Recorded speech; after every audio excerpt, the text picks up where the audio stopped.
उत्तर प्रदेश के कानून मंत्री ब्रजेश पाठक ने मीडिया से बातचीत करते हुए कहा कि राजनीतिक लाभ के लिए समय समय पर ब्राह्मणों को अपमानित करने वाली समाजवादी पार्टी और कांग्रेस व अन्य विरोधी दलों में एकाएक जागे ब्राह्मण प्रेम को देखकर किसी को भी आश्चर्य होना स्वाभाविक है। जब भी ये राजनीतिक दल सत्ता में रहे, इन्होंने अपने वोट बैंक की राजनीति को पक्का करने के लिए ब्राह्मणों ही नहीं वरन पूरे हिंदू समाज का अपमान किया है। आज ब्राह्मणों के साथ नकली सहानुभूति दिखाकर ये अपना राजनीतिक स्वार्थ पूरा करना चाहते हैं। राजनीतिक लाभ के लिए समय समय पर ब्राह्मणों को अपमानित करने वाली समाजवादी पार्टी और कांग्रेस या अन्य विरोधी दल के मुंह में एकाएक जगे ब्राह्मण प्रेम को देखकर किसी को भी आश्चर्य होना स्वाभाविक है। जब भी ये राजनीतिक दल सत्ता में रहे हैं, इन्होंने अपने वोट बैंक की राजनीति को पक्का करने के लिए केवल ब्राह्मणों का ही नहीं वरन पूरे हिंदू समाज का अपमान किया है। आज ब्राह्मणों के साथ उनकी नकली सहानुभूति दिखाकर अपना राजनीतिक स्वार्थ पूरा करना चाहते हैं। वास्तव में इनके दिल में ब्राह्मण समाज के प्रति कोई सहानुभूति नहीं है। वास्तव में इनके दिल में ब्राह्मण समाज के प्रति कोई सहानुभूति नहीं है। जहां तक समाजवादी पार्टी का सवाल है, कौन नहीं जानता इस पार्टी की सारी राजनीति एमवाई अर्थात मुसलमानों और यादवों के गठजोड़ के नारा देकर की जाती थी। ब्रजेश पाठक ने कहा कि ब्राह्मणों को तो साथ लाने का प्रयास इस पार्टी ने कभी भी नहीं किया। अभी इस तरह के प्रसंग सामने आए हैं जिलों में ब्राह्मणों को प्रताड़ित करने, उनके जानमाल की क्षति पहुंचाने, उनकी न्यायोचित मांगों की पूरी तरह से ठुकरा देने से समाजवादी पार्टी कभी भी गुरेज नहीं किया है। आज एकाएक इस पार्टी का ब्राह्मण प्रेम देखकर हर किसी को हंसी आती है और सामान्य रूप से समझ में आता है कि राजनीतिक रूप से यह पार्टी पूरी तरह से हताश हो चुकी है। जहां तक समाजवादी पार्टी का प्रश्न है, कौन नहीं जानता इस पार्टी की सारी राजनीति एमवाई अर्थात मुसलमानों और यादवों के गठजोड़ का नारा देकर की जाती थी। ब्राह्मणों का तो साथ लेने का कोई प्रयास इस पार्टी ने कभी भी नहीं किया। जब भी इस तरह के प्रसंग आए हैं, जिलों में ब्राह्मणों को प्रताड़ित करने, उनके जानमाल को क्षति पहुंचाने, उनकी न्यायोचित मांगों को पूरी तरह ठुकरा देने से समाजवादी पार्टी ने कभी भी गुरेज नहीं किया है। आज एकाएक इस पार्टी का ब्राह्मण प्रेम देखकर हर किसी को हंसी आती है और सामान्य रूप से समझ में आता है कि राजनीतिक रूप से यह पार्टी हताश हो चुकी है। ब्रजेश पाठक ने कहा कि जहां तक कांग्रेस का प्रश्न है, उसकी तो केवल 2 मिनट के लिए समाचारों में बने रहने के लिए कोई भी मुद्दा ठीक लगता है। चुनाव शुरू होते ही जनावदारी ब्राह्मण बनकर राहुल गांधी को मंदिर मंडी भटकते हर किसी ने देखा और चुनाव खत्म होते ही वो सब कुछ भूल जाते हैं। यह सबको मालूम है। उन्होंने ब्राह्मण नेताओं को किस तरह से अपमान किया है, यह सबको विदित है।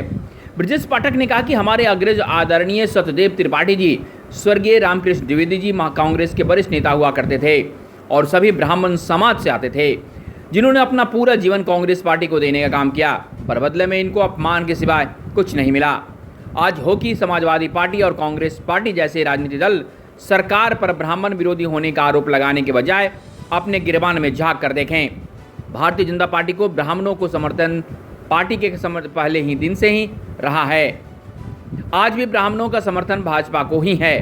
अपनी बौखलाहट में ये पार्टियां एक अनावश्यक मुद्दे को भड़काने का प्रयास कर रही हैं, जिसमें वो कभी भी सफल नहीं हो पाएगी। मिनट समाचारों में बने रहने के लिए कोई भी मुद्दा ठीक लगता है। चुनाव के समय जनेऊधारी ब्राह्मण बनकर राहुल गांधी को मंदिर मंदिर भटकते हर किसी ने देखा है। चुनाव समाप्त होने के बाद वे किस तरह सब कुछ भूल जाते हैं, ये भी हर किसी को मालूम है। कांग्रेस ने अपनी पार्टी के ब्राह्मण नेताओं का किस तरह अपमान किया है, ये सर्वविदित है।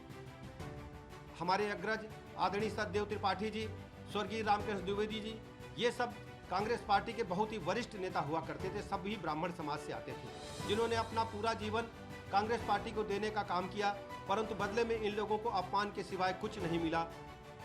अच्छा हो कि समाजवादी पार्टी और कांग्रेस पार्टी जैसे राजनीतिक दल सरकार पर ब्राह्मण विरोधी होने का इल्जाम लगाने के बजाय अपने गिरेबान में झांक कर देखें। भारतीय जनता पार्टी को ब्राह्मणों का समर्थन पार्टी के गठन के पहले दिन से ही रहा है। ब्रजेश पाठक ने कहा कि जहां तक कानपुर के विकास दुबे के इनकाउंटर में मारे जाने का प्रश्न है, राज्य सरकार ने सारे प्रकरण के जांच के आदेश पहले ही दे दिए हैं। सोशल मीडिया पर ब्राह्मणों के नाम पर फर्जी अकाउंट बनाकर साजिश रची जा रही है, परंतु जनता जागरूक है। इस साजिश का भंडाफोड़ समय आने पर किया जाएगा। यह बात यहाँ मैं स्पष्ट कर रहा हूँ कि अपराधी कोई भी हो, उसके खिलाफ कड़ी कार्रवाई की जाएगी। इसके साथ यह भी मैं स्पष्ट करना चाहता हूँ कि जो भी निर्दोष है, उन्हें कभी कोई सताने नहीं पाएगा। यह हमारी सरकार की जिम्मेदारी है। आज भी ब्राह्मणों का समर्थन भारतीय जनता पार्टी सरकार को ही है। अपनी बौखलाहट में ये पार्टियां एक अनावश्यक मुद्दे को भड़काने का प्रयास कर रही हैं, जिसमें वो कभी भी सफल नहीं हो पाएंगे।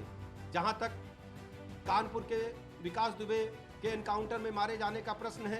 राज्य सरकार ने सारे प्रकरण की न्यायिक जांच के आदेश पहले ही दे दिए हैं। सोशल मीडिया पर ब्राह्मणों के नाम पर फर्जी अकाउंट बनाकर साजिश रची जा रही है, परंतु जनता जागरूक है। इस साजिश का भंडाफोड़ समय आने पर किया जाएगा। एक बात यहाँ मैं और स्पष्ट कर रहा हूँ, अपराधी कोई भी हो, जो भी कानून हाथ में लेगा उसके खिलाफ कड़ी कार्रवाई की जाएगी।